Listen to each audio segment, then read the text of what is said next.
4টি প্লেয়ারকে যেতে হবে। যেহেতু প্লেয়ার্সরা অনেকটা সময় এখানে নিয়ে নিয়েছে। পরবর্তীতে কিন্তু তারা চাইবে না এখান থেকে হারিয়ে যেতে।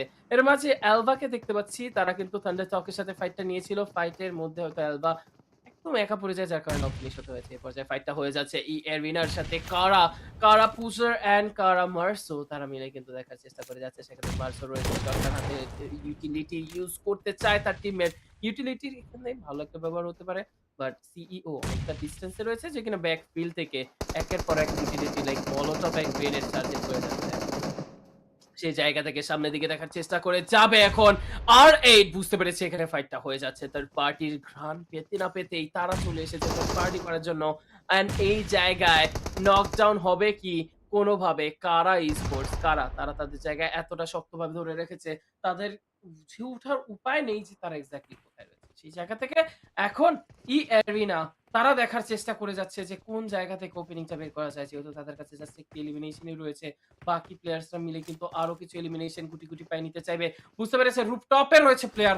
সেই প্লেয়ারকে টেক ডাউন করতে পারলে কিন্তু একটা ইজি ফাইট হতে পারে। বাট সিইও কোনভাবে কিন্তু বুঝতে দিতে চায় না। ইউটিলিটি চার্জ হয়ে যেতে পারে। CEO getting some damage.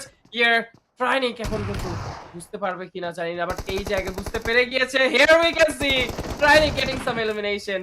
দুটো এলিমিনেশন কিন্তু এরিনার জন্য চলে এলো। বাট ব্যাকফুটে কিন্তু এখন R8 তারা রয়েছে। কারা স্পোর্টস যেন নিমিষেই হারিয়ে গেল। অ্যান্ড এই জায়গা থেকে অ্যারিনা তারা 2 ম্যান রোস্টার নিয়ে হলেও শক্তভাবে টিকেছিল। এই মুহূর্তে দেখতে পাচ্ছি ১৪ টা দল সারভাইভ কিন্তু করছে। এই অ্যারিনা রাইট নাও ডুওতে তারা কিন্তু সারভাইভ করছে। শুরুতেই তাদের দুটো প্লেয়ারকে কিন্তু আমরা ফিনিশ হয়ে যেতে দেখতে পেরেছি। সো বিপদ কিন্তু অনেকটাই বেশি হয়ে গিয়েছে। হ্যাঁ, এখনো পর্যন্ত কিন্তু আমরা আছি স্টেজ 4 এ। কিছুক্ষণের মধ্যেই কিন্তু রূপটা বদল করবে আমাদের সার্কেল অ্যান্ড আমরা চলে যাব স্টেজ 5 এ। সেক্ষেত্রে তখন কিন্তু আরো অনেক বেশি ডিফিকাল্ট হয়ে যাবে সাস্টেইন করা। এই ব্যাপারটাকে মাথায় রেখে অলরেডি কিন্তু রোটেশনটা স্টার্ট করে দিয়েছে এরিনার টার্নিকে। তিনি যেদিকে চলে যাচ্ছেন সেদিকেই কিন্তু অপেক্ষা করছে একটা মহাবিপদ এবং সেই বিপদের নাম কিন্তু ডিআরএক্স। এই আজকের দিনে তারাও কিন্তু খুবই দুর্দান্ত পারফরম্যান্স করে যাচ্ছে। ডেফিনিটলি এতে কোনো সন্দেহ নেই। টার্নিক সামনে কিন্তু দেখতে পেয়েছে। বুঝতে পেরেছে